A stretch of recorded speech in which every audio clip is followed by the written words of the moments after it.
Josh D'Amaro is doubling down on Disney's massive downsizing plans, and the timing could hardly be more controversial.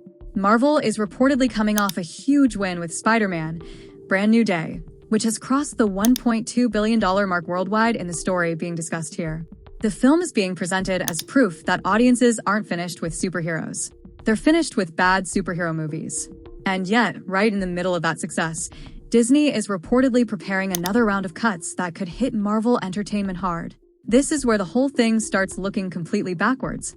You have a superhero franchise bringing audiences back into theaters, generating enormous attention around Spider-Man, and reminding people why the character remains one of the biggest names in entertainment. And Disney's response? More downsizing, more restructuring, more jobs disappearing. That is why Josh D'Amaro is facing serious criticism. The biggest question is simple. If something is working, why are you cutting it down? According to the material behind the story, D'Amaro has made it clear that Disney's downsizing plans aren't stopping. They are expected to continue into 2027 and potentially affect Marvel Entertainment, Lucasfilm, Pixar, ESPN, and other parts of the company. And that is a massive statement, because these aren't insignificant divisions. Marvel is one of Disney's most recognizable entertainment brands. Lucasfilm owns one of the biggest franchises in movie history. Pixar has produced some of the most successful animated films ever made. ESPN is one of Disney's major sports properties. So when the CEO starts talking about shrinking divisions across the company, people are going to wonder where exactly Disney is heading. And here's the part that makes Marvel's situation particularly strange. The argument being presented is that the layoffs aren't necessarily a punishment for recent failures. They're supposedly part of a larger strategy to make Disney smaller, more focused, and more capable of investing in new intellectual property. But that explanation isn't satisfying everyone, because Marvel is finally showing signs of momentum again. Spider-Man: Brand New Day is being presented as a major success. That should be the moment when you double down. You invest. You develop more projects. You strengthen the creative teams. You find the people who understand what audiences want. Instead, we're hearing about more cuts. That's why critics are asking whether Disney is cutting too deeply at exactly the wrong moment. The superhero genre has taken plenty of criticism in recent years. There have been disappointing movies. There have been projects that struggled to connect with audiences. There have been complaints about oversaturation. But there's another way to look at it. There isn't necessarily superhero fatigue. There is bad superhero movie fatigue.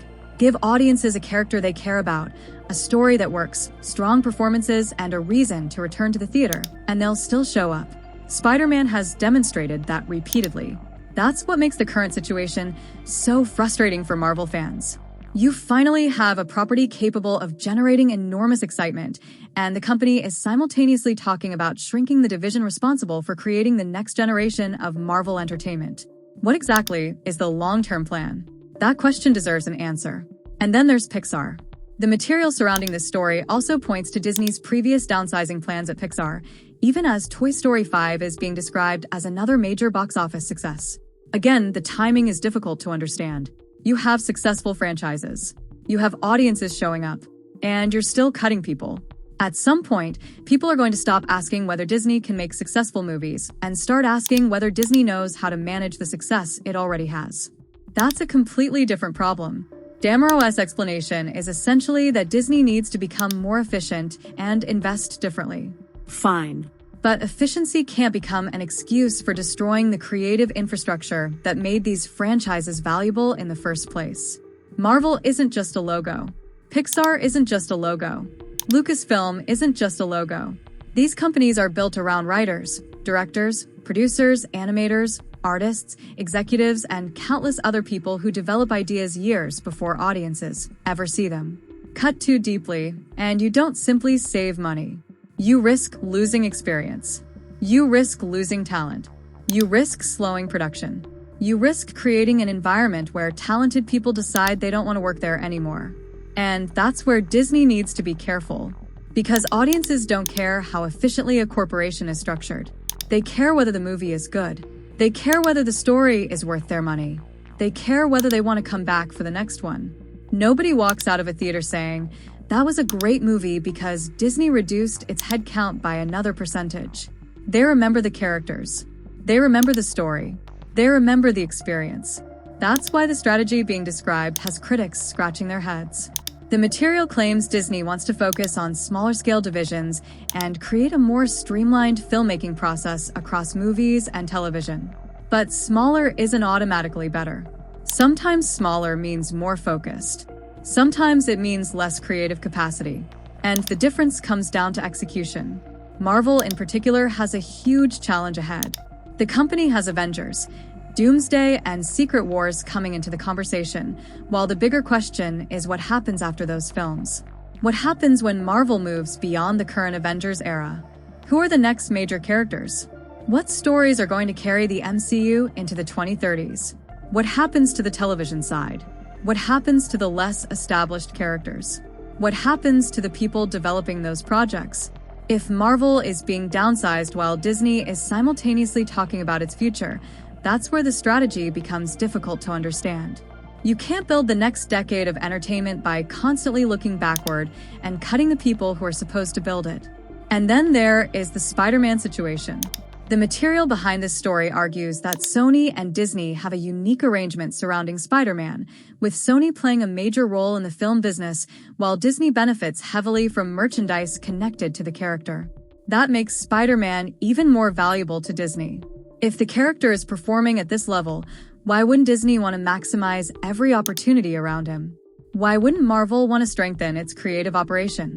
Why wouldn't Disney want to put more resources into the character's future?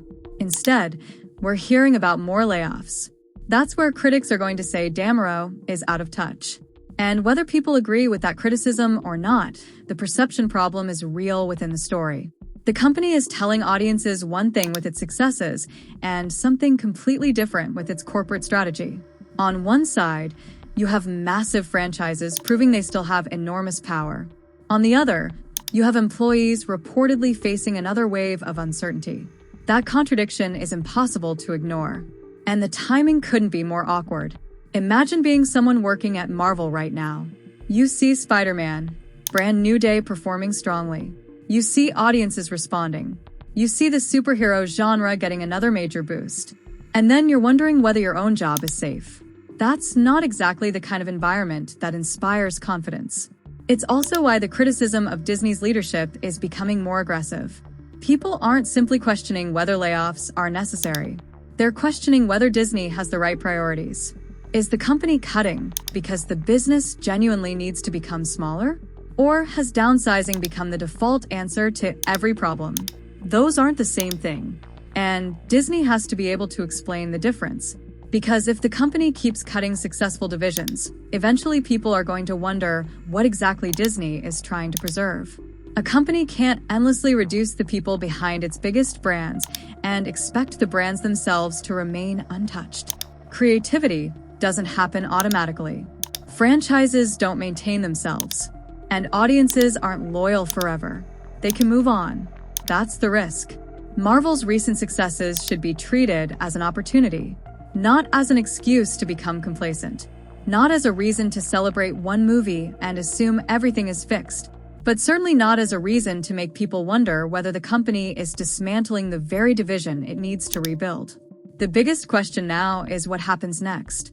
Will Marvel actually face another major wave of cuts? Will Lucasfilm and Pixar experience the same treatment? Will Disney continue downsizing into 2027? And perhaps most importantly, will these cuts actually make the company stronger? Because that's the promise. Smaller, more focused, more efficient, better investments. But those words only mean something if the results eventually prove them right. Otherwise, the cuts become the story. And right now, that's exactly what is happening. Disney has some enormous franchises. Marvel has Spider-Man. Pixar has Toy Story. Lucasfilm has Star Wars.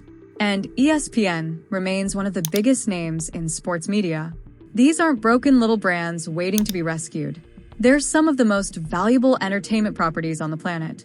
So when Disney starts cutting deeply around them, people are going to ask why. And they should. Because the real test for Josh D'Amaro isn't whether he can announce another round of downsizing. It's whether he can prove that those cuts actually make Disney better.